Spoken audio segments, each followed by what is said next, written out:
We're continuing tonight with the second part of our series on the religion of Islam. And to the Muslim mind, Muhammad is the most important person in all of history.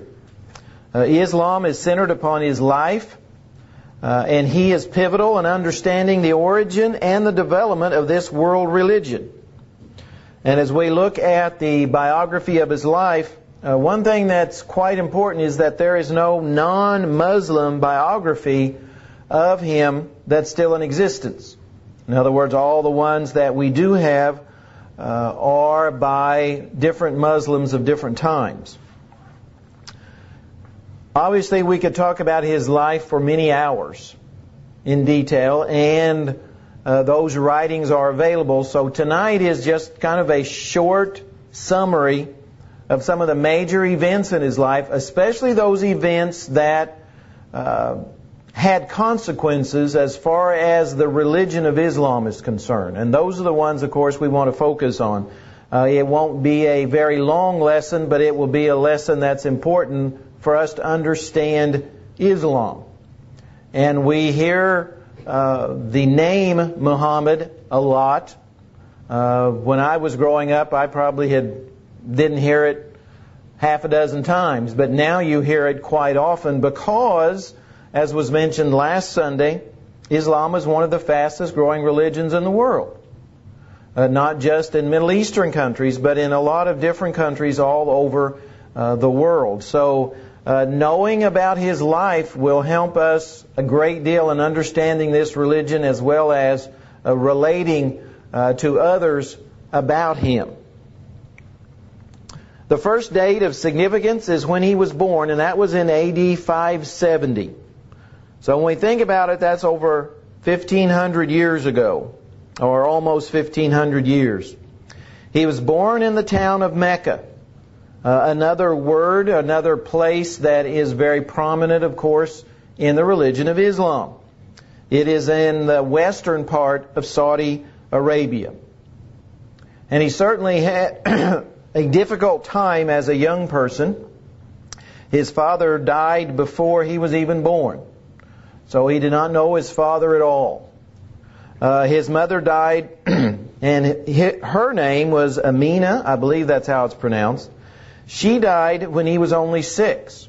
So it's very significant that at an early age he had lost both of his parents.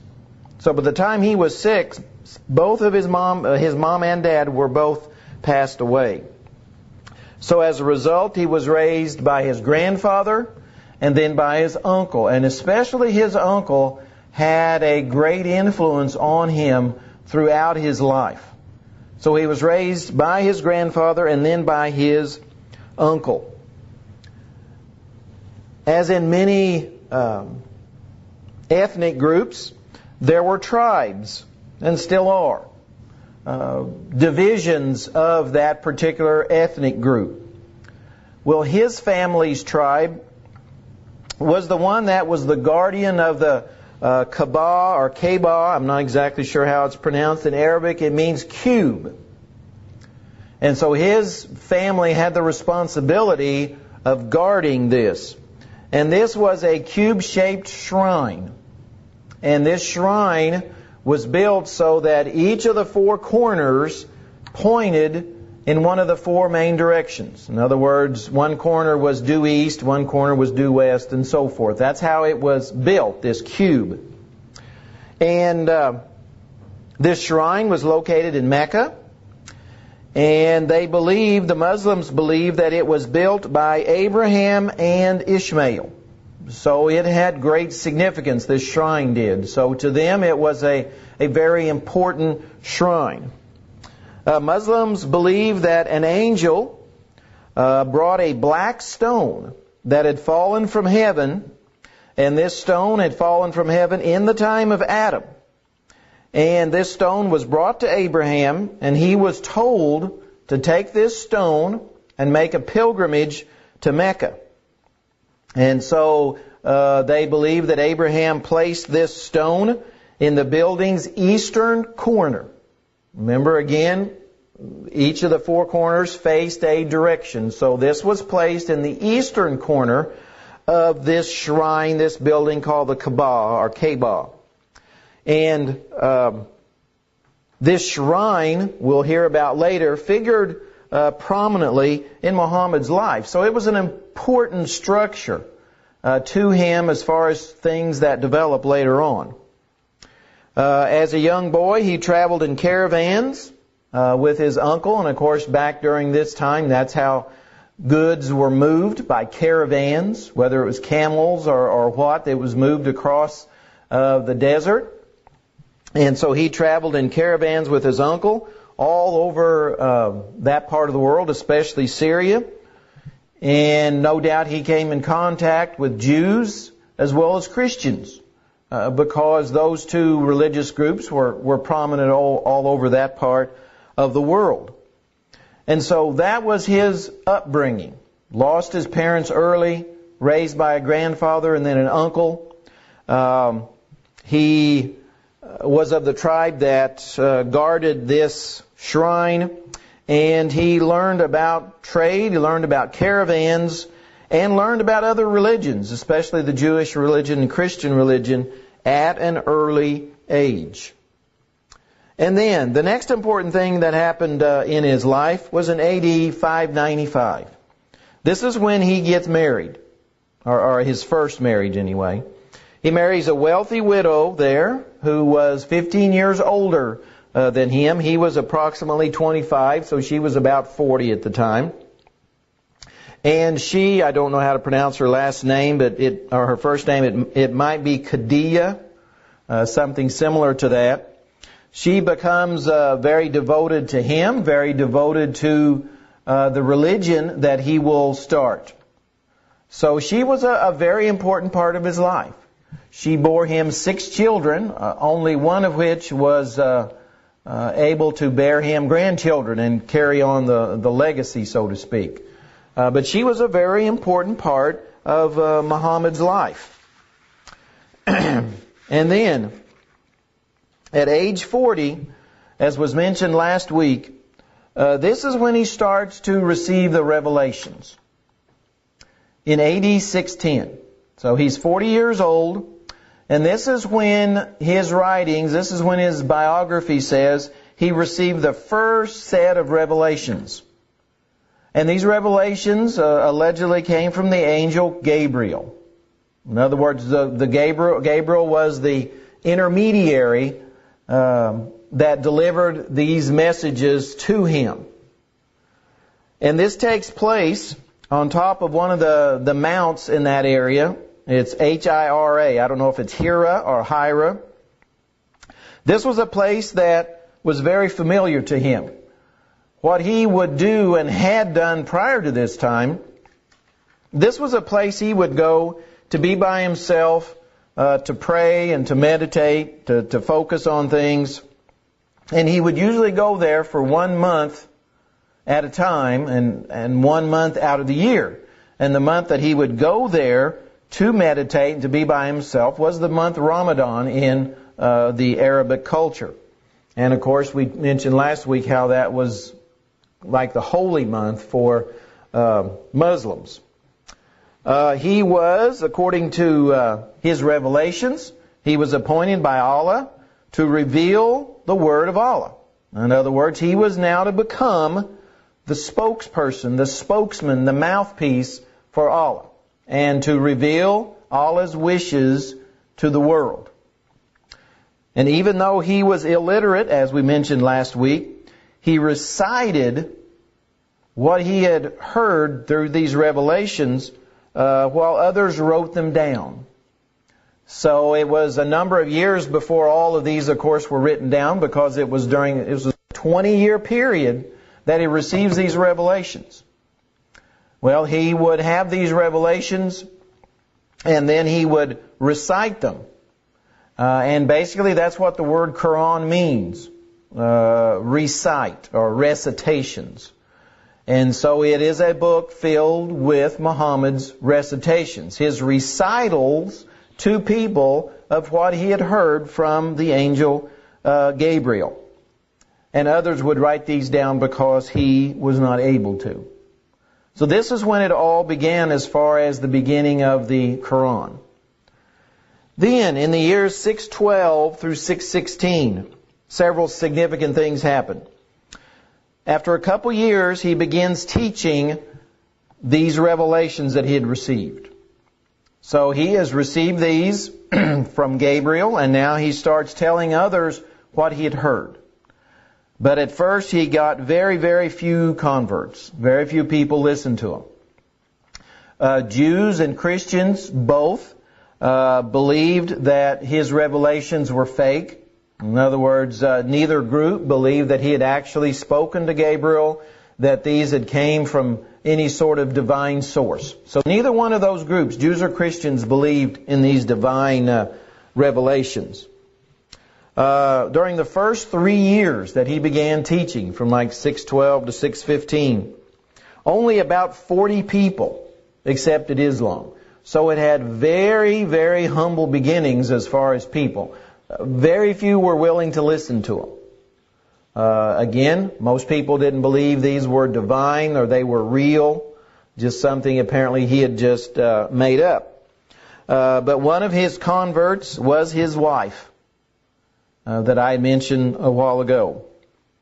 Also during this time, Muslims began to be persecuted quite severely for their religion by other groups. Of course, there were lots of pagan religions in that part of the world that didn't like what Mohammed was preaching, because Mohammed, of course, was preaching, as we'll start seeing next Sunday and after, that there was one God. Well, pagan religions tended to believe in more than one God. They were polytheistic. But what he was preaching was monotheism, and they didn't like it. So some of the persecution would come from them. There was a ban by other groups that was put on Muslims. You couldn't marry Muslims, nor were you supposed to trade with Muslims. And that lasted from about 616 to 618. They weren't allowed, people weren't allowed to have contact or associations with them. And then that ban was lifted, and shortly after that, his wife and then his uncle, who were two of his biggest supporters, both passed away just shortly after that ban was lifted. So two of his main supporters died within a short period of time. And you know, that certainly affected him. He is in his 40s, as we mentioned. Now, one of the most significant events in his life is about ready to take place. This is in AD 621, a very, very important year in his life. Two important things happen. These are some of the recitations, again, that he alleged that happened. He said that the angel Gabriel took him to Jerusalem. Of course, he's been in Mecca. Took him from Mecca to Jerusalem and back in one night. Now, normally that would take, I think I remember, weeks or months. I don't remember. A long trip from Mecca to Jerusalem by camel. But he alleged that Gabriel took him to Jerusalem, all the way from Mecca to Jerusalem and back in one night. And he rode on a white horse, a winged horse, and it was called B-U-R-A-Q. I don't know exactly how that's pronounced. I could guess, but I'd probably be wrong. But this winged horse is how he got from Mecca to Jerusalem and back. And it obviously was able to, according to him, fly him very quickly. Well, what happened, he said, in Jerusalem was very significant, because he said this horse took him to what is today called the Dome of the Rock in Jerusalem. And of course, to Muslims, that's one of the most holy places in the world, is the Dome of the Rock. I think it's considered first or second of their holiest sites. I think the second. And of course, today that is a hugely contested area in Jerusalem, and I'm sure it always will be. But he said while he was at the Dome of the Rock, he met and talked to Abraham, he met and talked to Moses, He met and talked with Jesus, and he met and talked with others as well. But he said he met them while he was there and talked with them. Also on this night, he said that he was taken to heaven. And while he was in heaven, he was able to see the signs of God. And one of the most significant teachings of Islam, he said, happened during this time. Because he said while he was in heaven, he received the command that Muslims had to pray 50 times per day. 50. Well, as he was leaving heaven, Moses met him. And basically Moses asked him, what happened. And he said, well, I was told by Allah that Muslims had to pray 50 times a day. Well, Moses said that's too many times. You go back and see if you can change it to 40 or change it. And so he did, and he comes back and it was changed to 40, and Moses said, "Oh, that's still too much," and go back. And so this went on and on, this conversation and him going back into heaven. And finally, Allah said, okay, 5 times a day. And of course, that's what Muslims today do. They pray 5 times a day.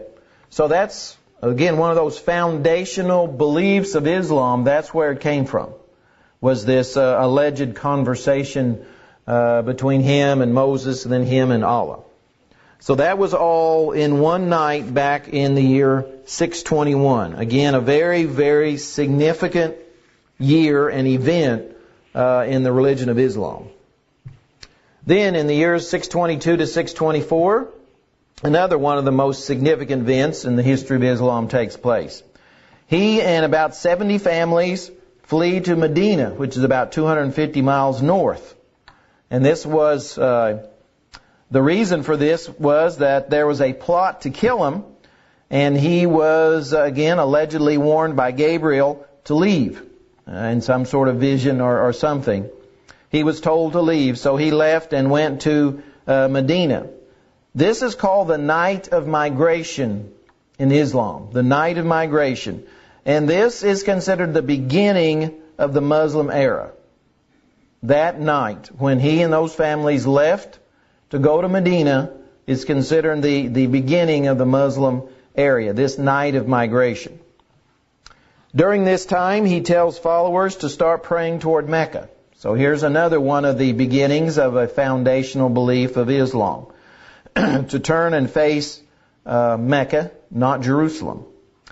Also, this is when all the raiding takes place, R-A-I-D-I-N-G. The Muslims, him and others, begin raiding caravans that, of course, cross the desert. And that's how they got a lot of their food and supplies and so forth, where they would raid these caravans and steal whatever they needed for their families from them. And at least some of the sources say that they did this because they thought they deserved it for past persecutions. And then the years AD 625, 627, 2 very important battles take place. In this, if you go back and read about these battles, all the details take dozens and dozens of pages, and I'm reducing it to about 2 sentences, so I'm leaving a lot out. But these 2 battles take place between the Muslims and different groups. One of them was between Muslims and Jews. In one of the battles, him and his followers had captured 700 Jewish men, and they dug a big grave. Kind of reminds us of Hitler and Auschwitz in some of those instances. But these 700 Jewish men were lined up so many a time, and they were beheaded by sword, and then they were pushed into the grave, and then the next group came up. That was one of the 2 battles. I don't remember which of the 2 it was. But a number of battles start taking place that are obviously violent. But there are so many details about that. And then in AD 630, another very significant event occurs. Mohammed takes the city of Mecca back. There were pagans there and so forth, and he basically takes the city back. And hundreds of people pledge allegiance to Islam. He didn't force them to, apparently. but they saw, I guess you might say, the writing on the wall, and decided to convert to Islam. And then just 2 years later, in AD 632, he dies at the age of 63. Those are some of the very significant events in his life. Most of them, you'll notice, center around the angel Gabriel. Most of the significant events in some way center around the angel Gabriel. There is one very, very, very big difference between Islam and Christianity. And the rest of the time, that's what I want to talk about very briefly, because the next several Sundays our plan is to look at the differences between the Bible and the Quran. Just kind of like line by line, word by word. The one thing I want to focus on is that unlike Jesus Christ, Muhammad's body still lies in the grave. Muhammad's body still lies in the grave. He wasn't raised from the dead, wasn't resurrected. He's not in heaven reigning over any type of kingdom like Jesus is. In John chapter 20, we have these words. John chapter 20. And all of this chapter is about the empty tomb. And remember that Mary Magdalene was there to see that the tomb was empty. Well, beginning in verse 24, Jesus has risen. People have seen Him. Now, beginning in verse 24, now Thomas, called the twin, one of the 12, was not with them when Jesus came. The other disciples therefore said to him, "We've seen the Lord." So he said to them, "Unless I see in His hands the print of the nails, and put my finger into the print of the nails, and put my hand into His side, I will not believe." And after 8 days His disciples were again inside, and Thomas with them. Jesus came, the doors being shut, and stood in the midst, and said, "Peace to you." Then He said to Thomas, "Reach your finger here, and look at my hands, and reach your hand here, and put it into my side. Do not be unbelieving, but believing." And Thomas answered and said to Him, "My Lord and my God." Jesus said to him, "Thomas, because you've seen me, you have believed. Blessed are those who have not seen, and yet have believed." That summarizes the difference between Christianity and all other world religions. Because Christianity is based upon the fact that God came to earth in human form, in the form of Jesus. He lived amongst people. He suffered on the cross, shed His blood, was put in a tomb, was buried, and then on the third day, just like He prophesied, He rose from the dead. And this was not done in a secret. This was not done secretively. Many, many, many people saw Him. Hundreds and hundreds and hundreds of people saw Him after He rose from the dead. His body did not stay in the grave. He walked and talked to numerous people. And then He was seen, Acts chapter 1, leaving this earth, ascending into heaven, where He's been for almost 2,000 years. And that separates Christianity from all other world religions. Our faith is based on a historical, resurrected Savior. And we can know for sure that happened. So when we're baptized for the forgiveness of our sins, that baptism is based on the fact that Jesus not only died on the cross, but rose from the dead. And when we can go to Him and confess our sins, it's based on the fact that He rose from the dead and is reigning in heaven over His kingdom. And that again separates Christianity from every other world religion. Tonight, as David leads us in an invitation song, we need to listen to these words that are inviting us to make decisions. And if you need to make a decision tonight, we encourage you to do that as we stand and sing.